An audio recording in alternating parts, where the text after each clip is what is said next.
네, 왕들의 이야기를 통해서 계속해서 솔로몬에 대한 것을 좀 살펴보고 있습니다.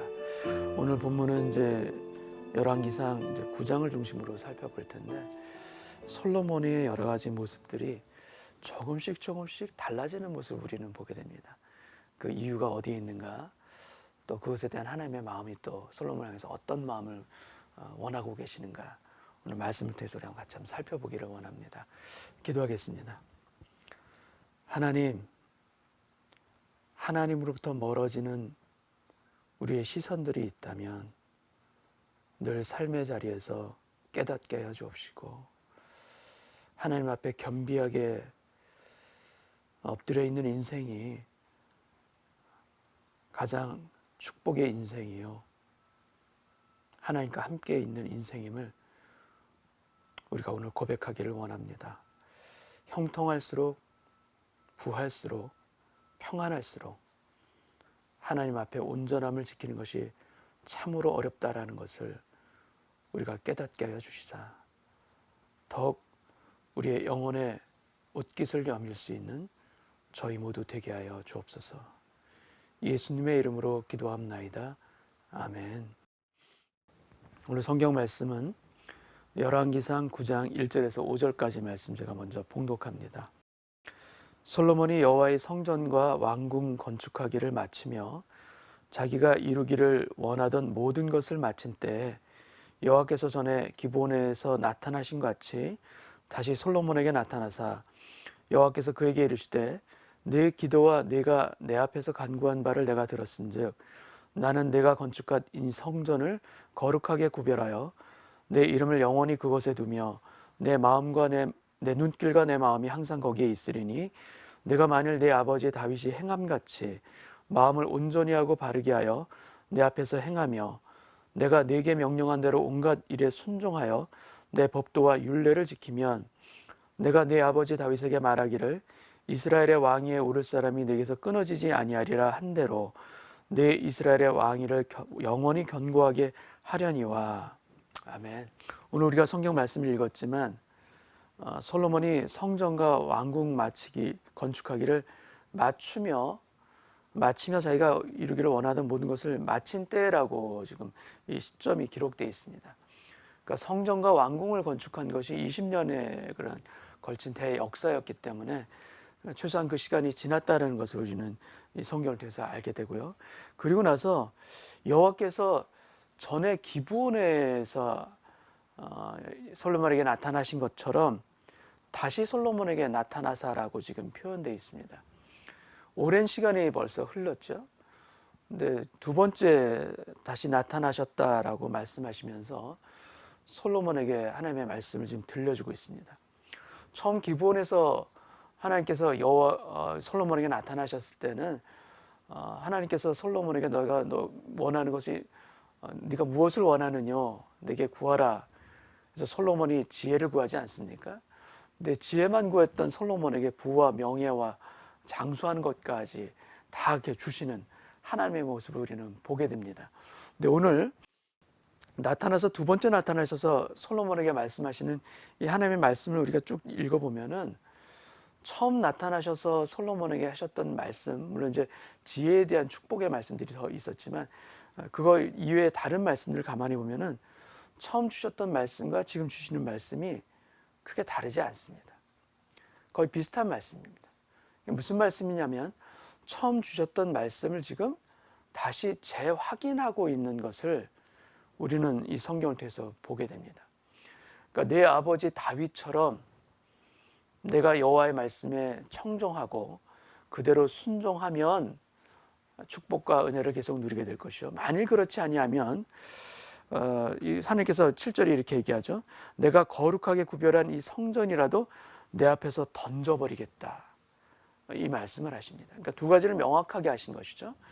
여호와 하나님의 말씀에 청종하는 것과 그것에 거역하고 순종하지 않는 것, 두 가지를 명확하게 구별해서 얘기해 주고 계시는데 이것은 먼저 하셨던 말씀을 그대로 재확인하는 겁니다. 그렇다면 하나님께서 왜 솔로몬에게 지금 이렇게 이미 하셨던 말씀을 다시 확인하시고자 이렇게 말씀을 주실까요? 그 이유는 무언가 지금 솔로몬에게 하나님께서 반드시 필요한 것이 있다. 그것은 새로운 어떤 말씀의 깨달음이거나 이런 것이 아니라, 새로운 진리나 이런 것이 아니라 이미 주어진 말씀과 이미 주어진 하나님의 뜻에 대해서 내가 반드시 지금 재확인하고 다시 컨펌해야 된다라는 것을 지금 말씀해 주고 있는 것입니다. 그 이유가 무엇이겠습니까? 그 이유는 지금 솔로몬의 마음 가운데 무엇인가 다른 것들이 지금 살며시 들어오고 있다라는 하나님의 어떤 경고, 워닝이 아닐까 싶습니다. 하나님은 솔로몬에게 분명하게 말씀합니다. 내 아버지 다윗의 길을 걸으라 말씀합니다. 근데 이 다윗의 길은, 하나님의 마음에 합한 자 다윗의 길은 그 아들 솔로몬에게 뿐만이 아니라 그 위에 이스라엘의 모든 왕들에게 있어서도 하나님께서 말씀하시는 기준이 무엇인가? 바로 다윗입니다. 그러니까 다윗의 길을 걸을 것인가? 그렇지 아니할 것인가? 이 신앙의 기준을 다윗을 통해서 하나님은 계속해서 말씀해 주고 계시는 것입니다. 근데 여러분, 다윗이 하나님의 마음에 합한 자이고 맞지만 다윗이 다윗의 인생 가운데 죄가 없었던 사람입니까? 그가 아주 깨끗한 사람입니까? 그렇지 않다라는 거 우리는 다 알지 않습니까? 그도 우리와 같습니다. 그래서 밧세바와의 사이에서 범죄하였죠. 그리고 그 간음의 범죄뿐만 아니라, 성적인 범죄뿐만 아니라 그가 우리아를 결국 죽이게 한 살인죄까지 지었고, 그 나중에 특히 말년에는 또 그가 교만함으로 말미암아 하나님께서 금하신 그 인구조사를 통해서 그 이스라엘 땅에 전염병이 생기기도 하지 않습니까? 다윗은 흠이 없는 사람이 아닙니다. 죄가 있는 사람입니다. 근데 그럼에도 불구하고 다윗에게 있어서 하나님께서 다윗을 왜 칭찬하시며 왜 신앙의 기준을 다윗을 통해서 하나님께서는 계속해서 말씀하시는가? 죄가 없어서가 아니라 죄가 있었다 하더라도 그것을 자복하고 다시 하나님께 회복했던 그 사람이 바로 다윗이기 때문에, 죄 없는 인생은 이 세상 가운데 아무도 없습니다. 하나님 보시기에 흠없는 인생이 누가 있겠습니까? 누구나 실수하고 유혹에 빠지고 안목의 정욕, 이생의 자랑, 우린 다 넘어질 수밖에 없는 그런 연약한 존재들 아닙니까? 그런데 다윗에게 있어서 다른 점은 무엇인가?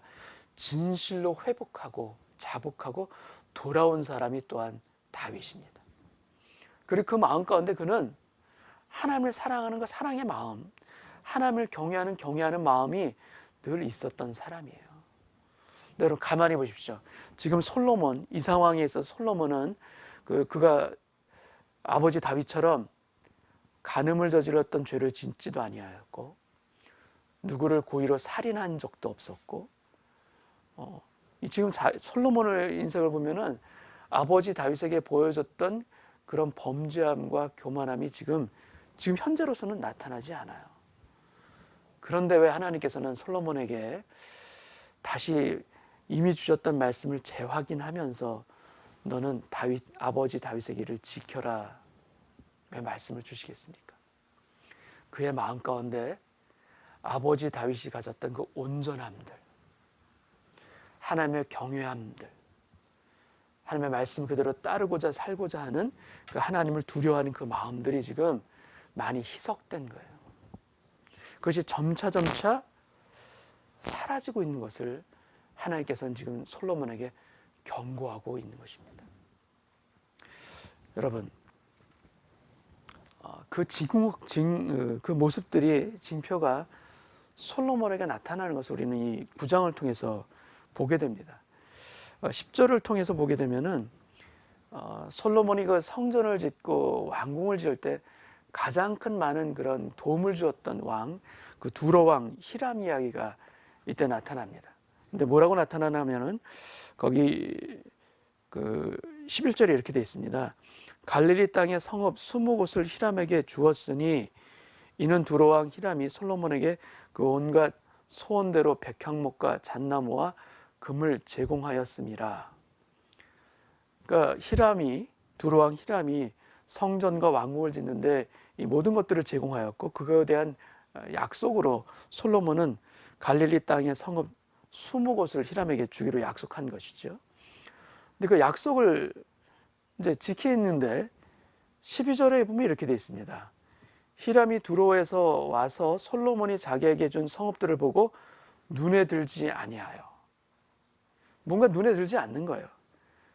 그래서 13절에 보면은 그 성읍들을 오히려 가불 땅이라 이렇게 부릅니다. 근데 이것은 쓸모없다라는 뜻입니다.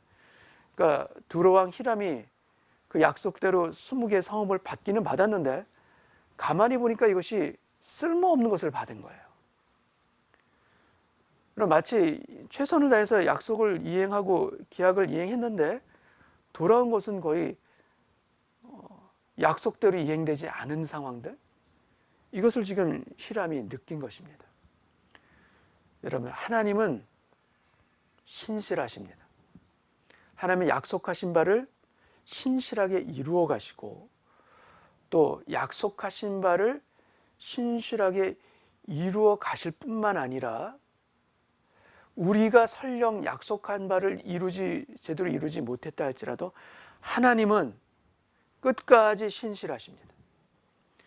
우리는 신실하지 아니하여도 하나님은 신실하시기 때문에 감히 하나님을 뵐 수도 없고 자격도 없는 우리 같은 인생이 하나님의 약속 가운데 구원을 받고 구원의 자녀로 우리가 은혜 받아 살아나가는 것 아니겠습니까? 하나님은 신실하십니다. 그리고 우리에게 원하시는 것이 무엇인가? 우리에게 원하시는 것도 또한 신실한 것을 원하십니다. 근데 솔로몬을 보십시오.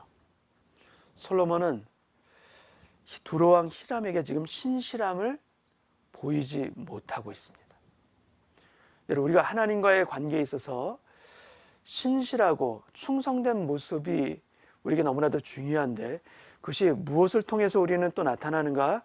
우리가 하나님과의 관계의 신실함은 사람 사이의 관계에 있어서의 신실함과도 아주 밀접하게 관련이 되어 있고, 만약에 우리가 사람과의 관계에 있어서 이 세상 가운데서 우리가 약속을 제대로 이행하지 아니하고 신실하지 못했다란다면, 그렇다면 그것은 바로 우리와 하나님과의 관계에도 문제가 생겼다는 것을 드러내는 것입니다. 하나님과의 관계가 온전하면 사람과의 수평적인 관계도 온전해야 합니다. 우리가 하나님을 사랑한다면 이웃도 사랑해야 하는 것입니다. 근데 만약에 우리가 우리 이웃들의 관계에 있어서 약속을 어기고 지키지 아니하며 하나님의 빛과 소금의 역할을 우리가 제대로 감당하지 못한다면, 그렇게 세상 가운데서 만약에 신실하지 못함으로 인하여서 세상의 비난을 받고 우리가 세상에 조롱을 받는다면 어찌 우리가 하나님과의 관계에 있어서도 신실하다 할 수가 있겠습니까? 지금 솔로몬이 보여주는 것은 무엇입니까? 그가 하나님과의 관계에서 깨어진 것 지금 아무것도 없습니다. 그런데 무엇에서 깨어진 것이 드러나고 있는가? 사람과의 관계에 있어서 지금 깨어짐이 드러나고 있어요.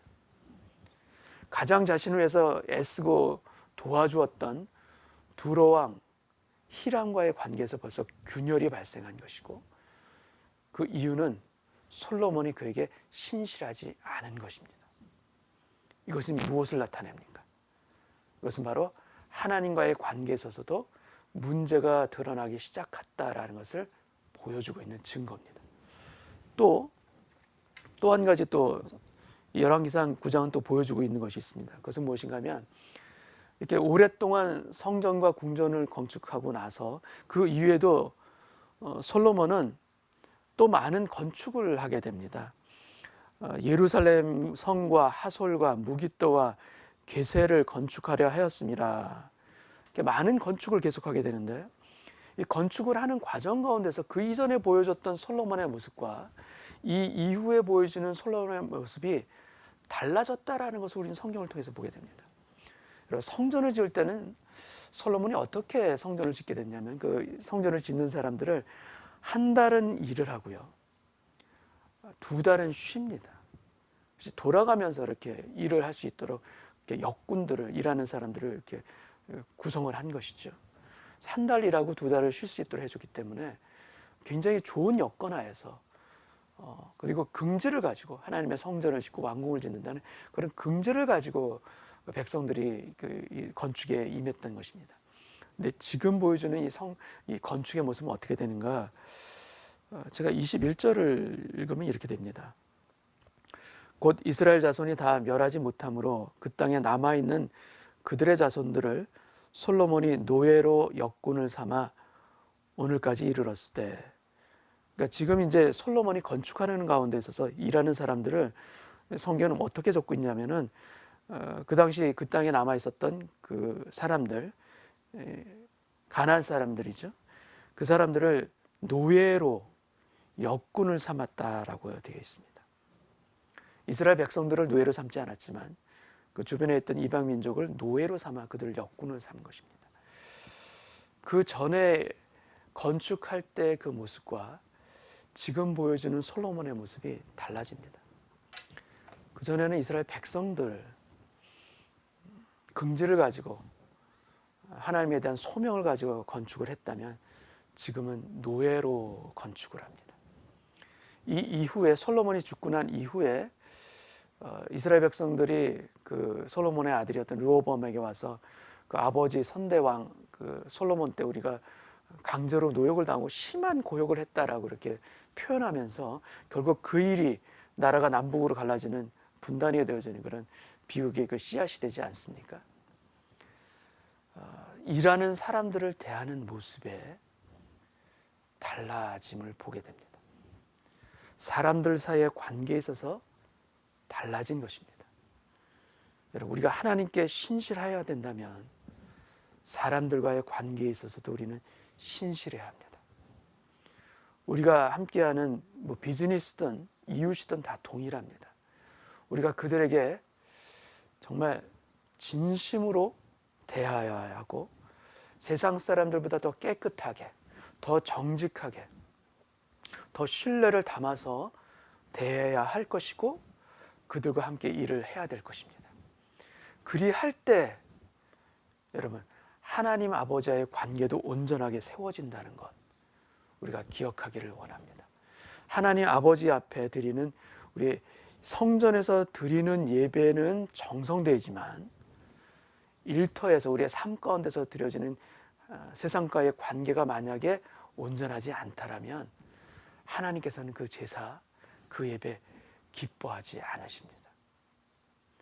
순종이 제사보다 낫다라는 하나님의 그 마음이 도대체 왜 성경에 기록되어 있겠습니까?